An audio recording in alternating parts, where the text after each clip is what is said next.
Hello నమస్తే star spy news కి స్వాగతం సుస్వాగతం. నేను మీ భవ్య. ఈ రోజు ముఖ్యాంశాలు. ఈరోజు అంబేద్కర్ రేపుర్తి ప్రాంగణం లోపల మరి ప్రజా సమస్యల మీద మీడియా ముందుకు రావడం జరిగింది.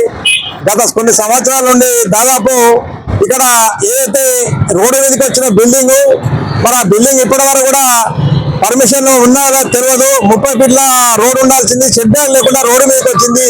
2 దఫాలు ఇప్పటిదాకా దాన్ని ఆ రోడ్డు బిల్డింగ్ లేదు. మరి దీనికి హైడ్రా వర్తించదా అని చెప్పి మేము ప్రభుత్వాన్ని అడుగుతా ఉన్నా, కమిషనర్ అడుగుతా ఉన్నా. మరి దాన్ని దృష్టిలో పెట్టుకొని వెంటనే ఏదైతే బిల్డింగ్ ఉన్నదో రోడ్డు మీద వచ్చిన బిల్డింగ్ వెంటనే డిస్మెంటల్ చేయాలి. దీంతో ప్రజలకు రాకపోకలు ఇబ్బంది అవుతున్నాయి. మరి దాన్ని దృష్టిలో పెట్టుకొని గౌరవ కమిషనర్ గారు స్పందించాలి. అదే తరుణంలో ఏదైతే ఈ వార్డుకు సంబంధించిన కార్పొరేటర్ ఉన్నారో మరి వారు కూడా వెంటనే స్పందించి దీని మీద చర్యలు తీసుకునే విధంగా ఇలా అధికారుల దగ్గర పోవాలని చెప్పి మేము ఇలా ప్రజల తరఫున మేము డిమాండ్ చేస్తా ఉన్నాం.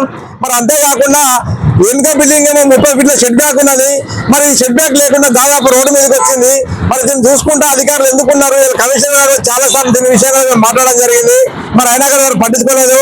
మరి వారి మీద చర్య తీసుకునే విధంగా ఇక్కడ ఏదైతే వార్డు కౌన్సిలర్ ఉన్నారో కార్పొరేటర్ ఉన్నారో వాళ్ళు ఖచ్చితంగా దీని మీద చర్య తీసుకునే విధంగా ప్రభుత్వానికి ముందు తీసుకోవాల్సిన అవసరం ఉందని చెప్పి మరి అదేవిధంగా గతంలో కూడా దీనిలో చాలా సార్లు మేము కంప్లైంట్ చేయడం జరిగింది. కూడా దాని మీద నోటీస్ ఇస్తామని చెప్తా ఉన్నారు.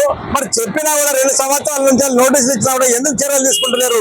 దీని వెనుకాల ఎవరున్నారు అని చెప్పి మేము ఇలా ప్రశ్నిస్తా ఉన్నాము. ఎవరున్నా ఏదున్నా ప్రజలకు అసౌకర్యంగా ఉంది కనుక దీన్ని వెంటనే ప్రజా శ్రేయస్కోరం చూసుకొని దీన్ని వెంటనే డిస్మెంటల్ చేయాలని మేము ఇలా తొలిదేపు పక్షాన డిమాండ్ చేస్తా ఉన్నాం. దీని పక్షంలో ఇలా ఖచ్చితంగా నిరసన వ్యక్తం చేయాల్సిన అవసరం ఉంది. మరి దాన్ని దృష్టిలో పెట్టుకుని కమిషనర్ గారు వెంటనే స్పందించి దీన్ని డిస్మెంటల్ చేపించి ఈ రోడ్డు వెడల్పు చేయాలని చెప్పి మేము ఇలా ప్రజల పక్షాన కోరుతా ఉన్నాం. నా పేరు గురువారం తొలిదేపు state working president. Once a spy, always a spy.